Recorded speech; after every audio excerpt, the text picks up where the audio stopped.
I'm going to share the screen now, and my topic is health tips for this season. It looks like, oh yes, okay, so I can do that. I'm just trying to get into the PowerPoint presentation now. You know, in this season, please make sure you're on mute. Not you, the participants, make sure your mic is on mute. Thank you. We're in a very, very interesting season right now, because of especially in England. For those of you who live in England, I partly live in England, partly in Nigeria, because of this lockdown, and I just think it's really, really a little difficult for those in England at this point, because it just feels so dismal going back into a lockdown in winter. But there's good news. It's not all bad. And so I'm going to share, start to speak about some of what I think, and how you can keep yourself healthy in this season. Can you all see my slide? Display, I can't get onto the display settings, the picture, and then display settings.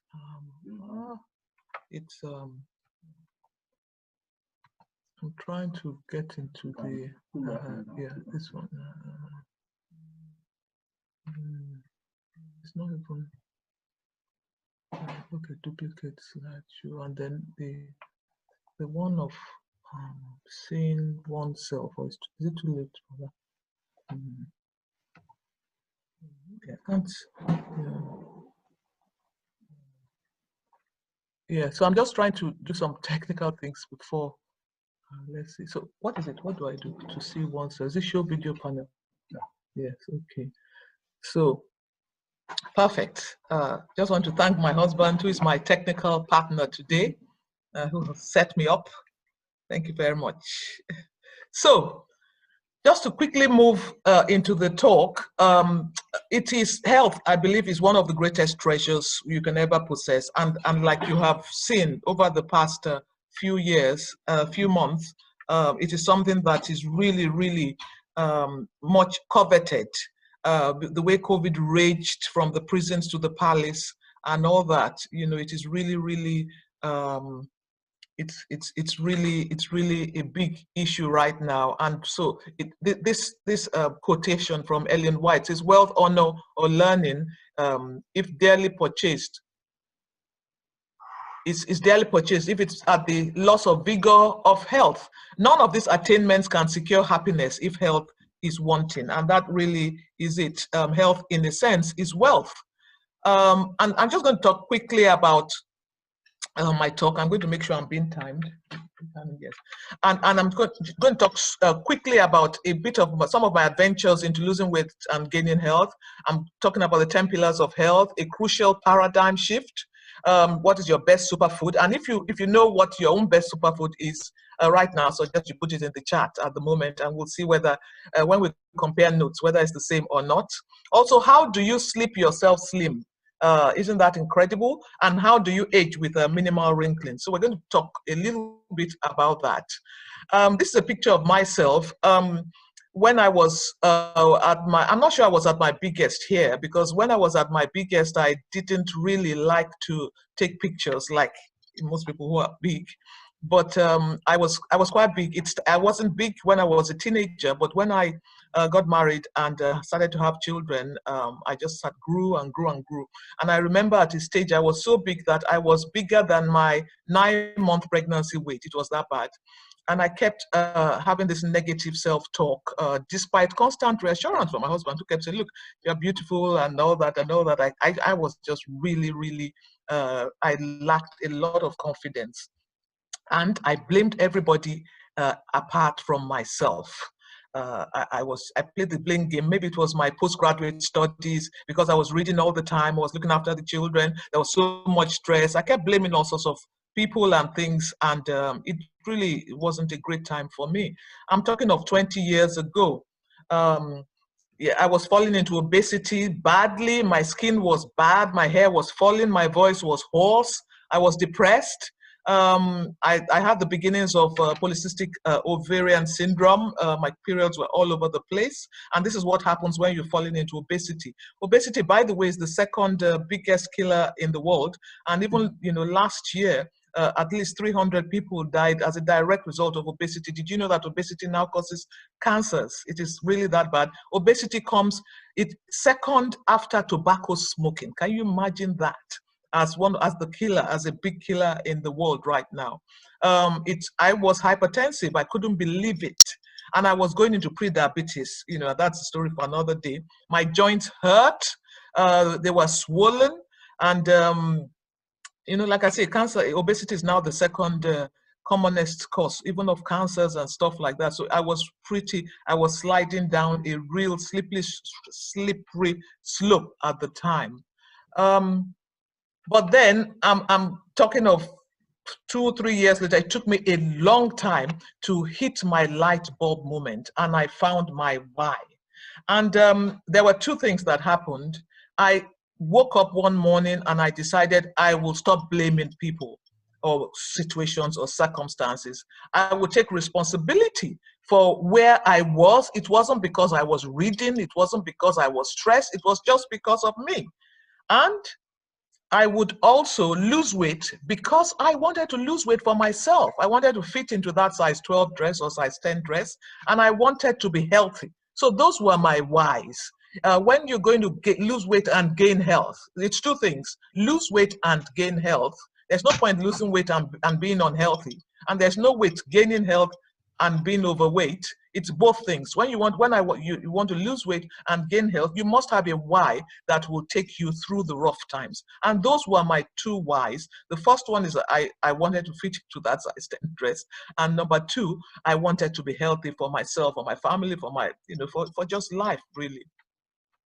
And over the years, there was this weight loss and health gain system that I developed, which I still follow even up till today. I'm talking of 20 years ago. So it's not even over a decade, it's now 20 years. And that was in touch with your spirit.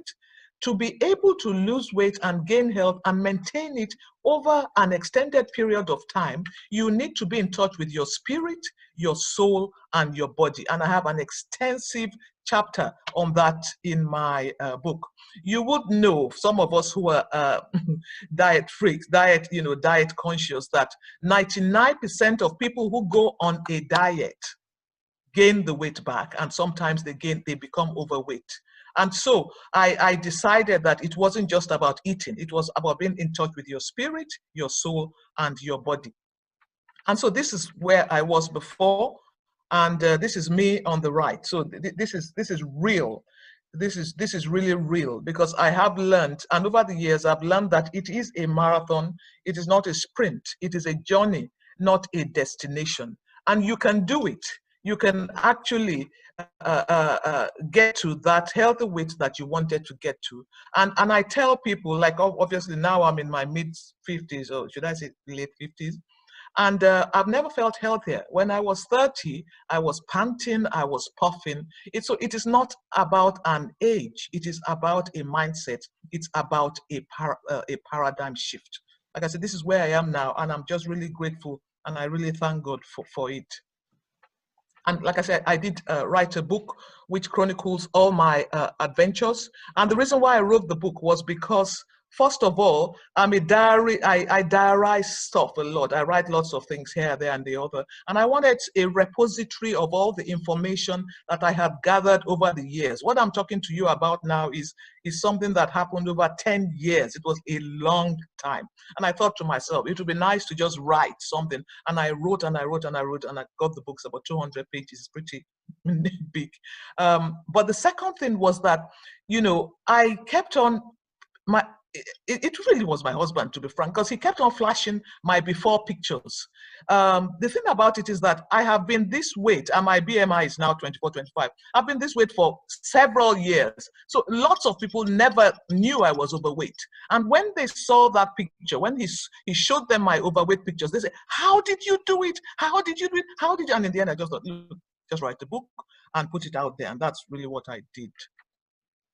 And so before we go into the 10 pillars of health, I just want to ask you to write in the chat box, what is that one thing you have been struggling for that has prevented you from being healthy? You know, what exactly is that thing? You know, what is your biggest struggle when it comes to maintaining good health? Like I say, it's not just about being slim. There are lots of people who are thin and they are totally unhealthy. It is about, you know, maintaining that ideal weight for you and also being healthy. So what is that one struggle? You know, please put it in the chat box right now. And if we have time, we'll talk about it. There are several pillars of health. There are not 10 pillars. There are just so many of them. But I'm just going to quickly whiz through 10 pillars of health, which have really helped me, some of which, like I say, is in my book. But you see, the thing about health is that it's a very dynamic process. And so you keep learning every day. I'm learning every day and I'm open to learning. And I think all of us who are on this platform right now are open to this learning. And that is why we are here at this moment. For me, I think the very, very biggest pillar of health for me, number one, is keeping your peace. And you know, when you're in peace, it doesn't mean you're in a place where there's no noise, trouble, or hard work. It just means to be in the midst of those things and be calm in your heart. In my 30 years of medical practice, I have seen, and I'm a primary care physician, I'm a GP, 85% of diseases that we have right now are what is called psychosomatic diseases, and they are diseases of the mind that translate to the body. And it is so involved right now that there's a whole branch of what is called lifestyle medicine, which revolves around these psychosomatic conditions, because we discovered that, you know, with sometimes people who have hypertension, with diabetes, with arthritis, and things that come as a result of obesity, you can go to the doctor will tell you, lose weight, do this, do that, but it doesn't cut, it just doesn't work. So what is really causing the problem? What exactly is causing that problem? And so lifestyle medicine is a new type of medicine that is coming up now, which deals with research, prevention, and treatment of disorders caused by lifestyle factors such as chronic stress, nutrition, and physical activity. Imagine engaging in this exercise today is prolonging the quantity and quality of your life, you know. And so I really want to congratulate you for being here today. So I think I've done my 15 minutes now, is it? Yeah. Even the Bible talks about a merry heart doing good like medicine. So the first thing I would say is keeping your peace, forgiving everyone, and just making sure that you're in the state of great energy. The second thing is, well, I wanted to ask you, which exercise do you do regularly? You can guess what I'm going to talk about right now. The second pillar of health, I would say, and write it in the chat box, please. The second pillar of health, I would say, is exercise. There are lots of exercise for ladies. I see there are quite a few ladies here. When you start approaching the ages of 40, 50, high impact exercise is good to maintain your bones. Lifting weights, jogging, tennis, skipping, and stuff like that. Calcium supplements are excellent. Exercise does so many things, honestly. Prevents viral infections, reduces depression. This is real stuff that happens with exercise. It's not just for you to lose weight with exercise. There's so many things that happen with exercise. Decreases risk of certain cancers, decreases cardiovascular risk, improves your muscle tone, makes you look nice and toned.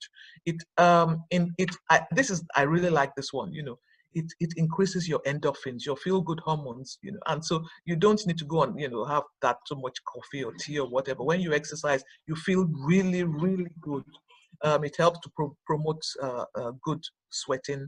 But look at here, this one. It slows down the aging process. We have so much worry with regards to dementia, Alzheimer's, and all that. It actually slows down the aging process and improves memory, and it builds strong bones. The thought of health. The next pillar of health I'm going to talk about is eating. I don't know if you can see this, or I need to move this away. Eating living, not dead foods. And I'm just going to share a quick scenario with you. Imagine you're at a crossroads and somebody says, this crossroad leads to life and this one leads to death. Which one will you take? I'd like you to answer that in the chat box. And this is the thing with living and dead foods sometimes. This on the left are what they call living foods, and this on the left are what they call dead foods. So and you have them we all have this in our pantry at various parts. And so living foods are foods that contain living enzymes, what is called phytonutrients. Those chemicals, or should I say enzymes, that help us to maintain good health. They help to prevent cancers, they help to prevent degenerative conditions, hypertension, diabetes, and stuff like that. They actually sharpen your mind. There are foods that you can eat that you don't need to cook that much. There are fruits, these are fruits, but most all vegetables also are living foods. But you see, the dead ones are those that have been cooked and fried and stored and altered, and you know, sometimes when you see the sell-by date of a food and they say it is in 5 years time, you know that that food has really been altered. So try and eat living, not dead foods. You can start slowly and then just build up. This actually really is one of the pillars of health. The next one is get your health checked. Did you know that there are 4 fully preventable cancers and curable cancers: cervix, breast, colon, and prostate? So please make sure you also watch your numbers. That's your cholesterol, your blood pressure, and your pulse. The next one is, I don't know what you wrote about the superfood, but water, I believe, is one of the greatest superfoods. It's a lubricant for joint spaces. It increases the efficiency of the immune system. It prevents the clogging of arteries. It's connected to brain function. It increases your feel-good factor. It makes up 75% of your body, if not more. Most of us is what is water. And so you can imagine with water, it's just like exercise. It helps to prevent memory loss. And I like this picture. I think it is so powerful. Remove water from prunes, from plums, and you get a prune. You remove water from skin, and what do you get? Wrinkles. And for us ladies, a lot of us are quite vain. You know, when I mean vain, we are very conscious of how we look. Think about it. The more water you drink, the fresher your skin looks. It makes you, the more beautiful you look. Water also makes you feel full so that you lose more weight. And did you know that when you drink lots of water, your kidney work is optimized and your basal metabolic rate increases and it promotes weight loss? So how about that drink? I should suggest 2 to 3 liters of water is actually critical for us. So the next one is sleeping yourself slim. I'm just going to say one thing here when it comes to sleep. Did you know that when you sleep, your cortisol level reduces? The cortisol is the fat-forming hormone. It is the one that when you are stressed, it increases in your body. And because of that, when people are stressed, they tend to form fat even more. The good thing about sleep also is that it it helps with the immune process, and it helps to form muscle. So this is why I said you can actually sleep yourself slim, you can reboot, and you can restart. Shea, I have a couple of slides to go. Is it okay to continue? Yeah, please. Or should I just wind down at this moment? Okay. Okay, thanks for that. Are we okay now? Yeah, please proceed. Okay, I just have a couple of slides left. Now, how do you survive and thrive in these COVID times? One of the main things I would say is that you remove yourself from the dangers of obesity and diabetes. And again, I know I'm preaching to the choir right now, because those of us who are here are a self-select audience of people who really invest in their health, and like you know, health is wealth. I've personally treated several COVID patients, and when they come in with diabetes, the prognosis is really poor. When the person has diabetes who has COVID, the risk is 10 times worse, and also with obesity. And Shea, I want to congratulate you on surviving COVID and thriving in it, because it must have been part of your immunity that was good, some of what you had done in the past that helped you to battle that condition. And people with health comorbidities have a worse prognosis. So no matter, even if you have a comorbidity today. What that means is that you have a pre-existing condition, something else like the arthritis or the diabetes or hypertension. Don't worry. As long as it is well controlled, as long as you are staying lean and strong, as long as you are taking your vitamins daily, zinc, multivitamins, vitamin D, and vitamin C, you will be protected at these times. So we can survive and we can thrive even in the COVID time. You can do home exercises just like we're doing now. And we thank Pauline for coming on today. So you don't have to go out, you can exercise at home. And that is just an incredible resource that we have. I think the second to the last is never give up. A winner is a dreamer who never give up. I'll quickly say something that happened to me even in this COVID time. At the beginning of COVID, I sat in my house. I can say this freely because I want you to know that even though I have maintained for 20 years, it has not always been smooth sailing. I sat in my house and I thought to myself, nobody's going to see me. And I ate cake. That's my comfort food, solid for 1 month. And I talk about cravings in my book too, how you can deal with cravings. But at that stage, I didn't want to look at my book. I just wanted to eat. So I ate my cake solid for 1 month. And after 1 month, I wiped my mouth and I spoke to myself and I said, this cannot go on. So I went back to my book and I started to follow all my principles again. And within another month or two, I lost all that weight again. So I just want to encourage you today, if you have fallen off the wagon, just stand up again and keep going. Because a winner is a dreamer who never gave up. When you never fail until you stop trying. So, keep trying. For me, that is very, very important. And the last pillar is this. And it relates to the living and dead food thing. Let food be your medicine and medicine be your food. The foods that we eat, especially the fresh foods, they are incredibly healing. I can't go into all the details. Some of it is in my book about how much these foods heal us. I mean, the phytonutrients, they are chemicals that actually prevent us from having cancers, heart disease, all sorts of things, all sorts of arthritis and all that. And you get it in food. You get it in onions, peppers, satsumas, blueberries, strawberries, kale, spinach. It's incredible that food can actually be your medicine and medicine can be your food. So on that note, I want to say thank you very much. I flipped it because this is such an exciting slide for me. Thank you very much. You can contact me those are my Facebook and Instagram handles.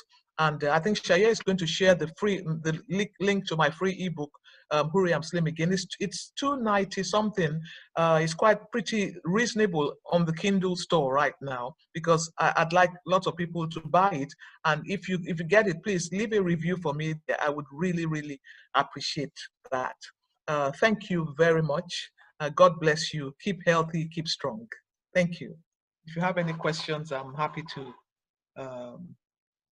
respond to the questions at the moment. Thank you so much, Yildiz. That was absolutely fantastic. Let me just change my, can you just take off the screen so that I can see everybody?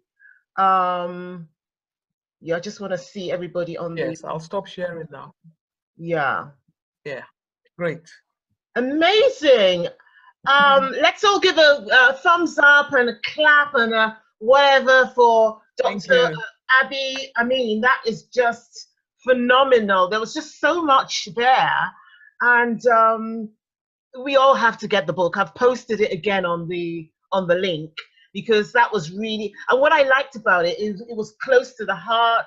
It was her own journey. It was a bit like Nike last week as well, 2 weeks ago. When you talk from the heart and it's your own journey, you actually get a lot out of it and we get a lot back. There were so many nuggets of little pockets of information, inspirational messages there. And it's almost like, she's talking about my journey as well. Yeah. First of all, let me find out, do any of you have any questions? If you do, yeah, I can see Nike on top there. Nike, do you want to unmic, or were you just clapping. I'm not quite sure what you're doing. Oh, I have got a question. Okay. Hi. Hello, Dr. Hello. Abraham. I loved your message for exactly the reasons that Shay has said. Obviously, you're 20 years into your maintenance. I'm only like 11 months. But amazing. I wanted to ask you, because you said that one day you woke up and decided that you were not going to blame anybody or any situation. But yeah. My question is, how did you link the fact that that's what you're doing to that keeping you to be different to what you want? Because if I understand your question right, I think it was a type of helplessness that I was slipping into. And that helplessness was connected to a crutch. And that crutch was, if I blame people enough, I will, in a sense, I will give myself an excuse to keep overeating. Yeah. Yeah. So that was it, really. And to be successful in anything, you've got to take responsibility. And I decided that I would need to take responsibility for my actions. I had no health condition to warrant me spiraling helplessly out of control. I had a responsibility towards myself and my patients. I was living in a paradox whereby I was overweight and obese and sitting down facing my patients, and they would ask me what should I do to lose weight, and I would reel out all the correct responses, and yet I was unable to practice what I preached. So it was just really taking responsibility for where I was and breaking up with my blame game. Oh, that's amazing. I was absolutely enamored with everything you were saying. So yes, very good. Thank you. Thank you. Thank you so much. Yeah, I am going to get the book. I actually researched the book before I came on. I was really looking forward to today. Okay. So, yeah. I'm going to get the book as well. I haven't got the book yet, and I mean, I've known you for years, but I really will get the book as well. And for those of you who don't know, Nika Akiti was our speaker 2 weeks ago, and she just gave a fantastic thank you. Amazing, Nika. Amazing. She was an amazing speaker as well. Any other questions? Yes, Shay, can I come in? Tola. Yes, hi. Thank you so much, Dr. Abraham. How are you? You're welcome. Very well, thank you. You'll probably be pleased to know that when your book came out, my dad bought it and sent me a copy. Ah, Tola! I didn't recognize you for a minute. Okay. Oh, that's so nice of your dad. Yeah, so I've had the book. I've had it for ages. Amazing. Anyway, my question, I think I put something in the chat when you started talking about sleep. And I think that's my problem. Not that I have a problem sleeping, but I think that because I'm not sleeping well, or enough rather, that is why I am not successfully, I'm not able to carry on losing the weight. So for those who know me, I've probably lost probably 3 stones from my heaviest period. Absolutely. You look good. When it comes to exercise, I do everything. I am game for everything and anything. You throw it at me, I will do it. And I actually enjoy it. So that's me. But I think the problem is sleep.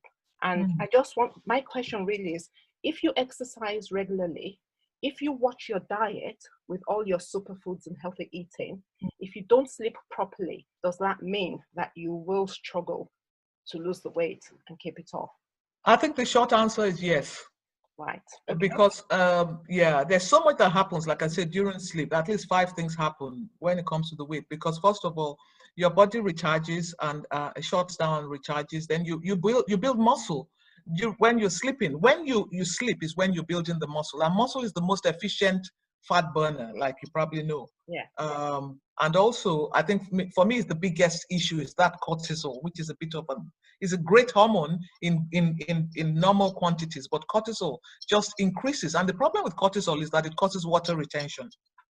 Okay. You see, and that obviously increases weight. It causes appetite increase, you know, and it goes off and affects the other hormones. It's a big, long story. Affects other hormones in the body, and it just balloons, makes people balloon.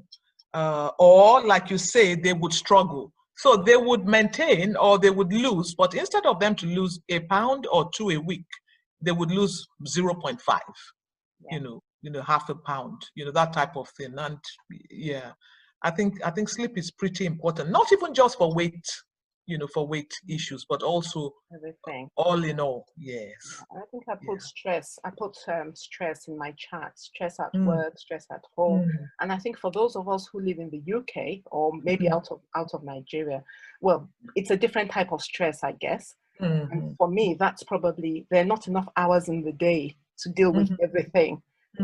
So, and especially now that we're all locked up at home, you know. So I guess you've answered the question anyway. What I will do is I will try and make a conscious effort to deal with my sleeping, carry on with my exercise and my eating. And if I'm not successful, I will come back to you. Absolutely. No worries. I'm sure you'll be fine. Well, thank you so much. I'm sure you're welcome. You're welcome. Thanks, Jaya. Oh, thank you. Any last one more question? Anybody else? I can't see any more questions. Have we, Abby? Have we? Sorry, I have one more. I have one question. Oh, Bimbo, yeah, please go ahead. Okay, thank you very much, Dr. Abi. My You're welcome. question is, how do you improve your metabolism? Are there special foods that we should be eating? Are there special things that we should be doing? And how do you sort of recognize that your metabolism is actually working? Or is it working, you know, quicker than it should do or faster than it should do? The truth is, this thing called basal metabolic rate is pretty much the same for most people, really. I think for the fact that one is alive and moving means your metabolism is working. I know there's all these long stories about people having a higher metabolism and this and that. I don't know. It's not. It's really a lot of it is not grounded in a proper body of evidence. But now, you know, to increase your metabolism, that is, what do you mean? Do you mean like to make you start to lose weight faster or make you start to feel more active? What part of metabolism are you? I think it's a bit of both. The first a bit of both, is a bit of both. First, is to sort of make you, you know, lose that weight faster. But then also is around the energy level. Energy, yeah. Well, you know, the funny thing, you're going to be surprised what I'm going to say. One of the things that really helps with regards to your metabolism and making you lose weight faster is your water intake. When you drink a sufficient amount of water, and you can Google what is right for you, your kidneys actually work faster.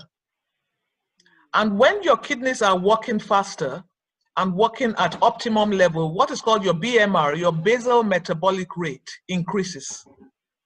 Okay. So those are simple hacks. The other one, funny enough, is salt. Reducing your salt intake increases your metabolism. And then, obviously, for your energy levels, it's got to be sleep and exercise.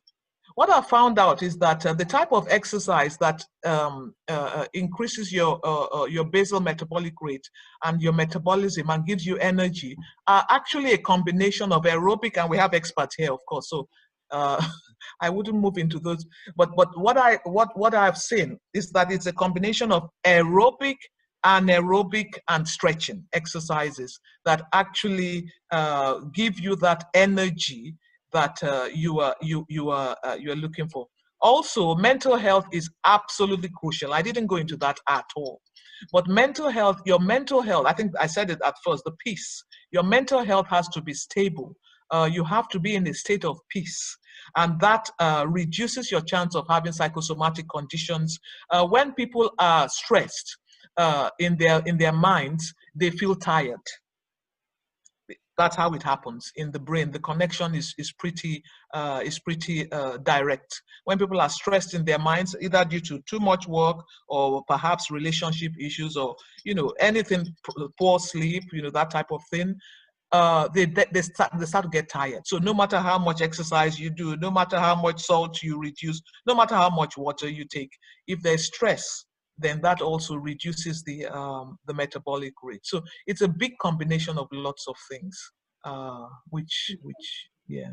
I hope that answers it a little bit. It does. Thank you so much. Thank you. Thank you. You're welcome. Thank you so much, Dr. You're welcome. Thank you so much, Dr. Abraham.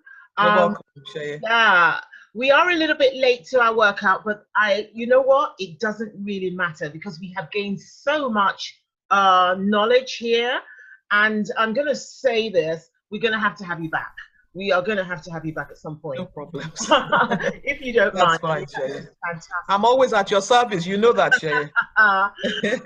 Please, let's give her a virtual clap or reaction or whatever. Yeah, sorry, just one. Thank you. God bless you. Thank you so much. Quickly. Thank you. If Dr. Abrahams is coming back, maybe we should set a challenge. So when next you come back, find out what we've achieved. Yes. Amazing. So let's know when you're coming back. But she did say we're on our own different journeys, though. I can't remember the exact quote. Yes. So we're on different journeys. So we don't want to be too competitive. No. It's about motivation. Oh, okay. Yeah. Okay. It's about motivating us to, So look forward to you coming back. Yeah. Absolutely. Excellent. Great stuff. Thank you so much, ladies. Good, Thank you. Good. Thank you. We are now. Thank you. Now, well, I think we're all ladies here. I can't really see everybody.